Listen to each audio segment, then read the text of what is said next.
देखिए हमारे मोटर निकाल रहे हैं कॉपर के नीचे वाला, और कितना रिक्स लेकर काम कर रहे हैं इन लोग।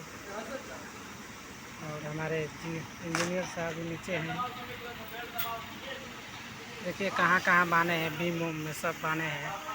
इसको हाइड्रा भी लगा है, इतना वजन है इसका। और लाइक सब्सक्राइब करें भाई जो देख रहे हैं।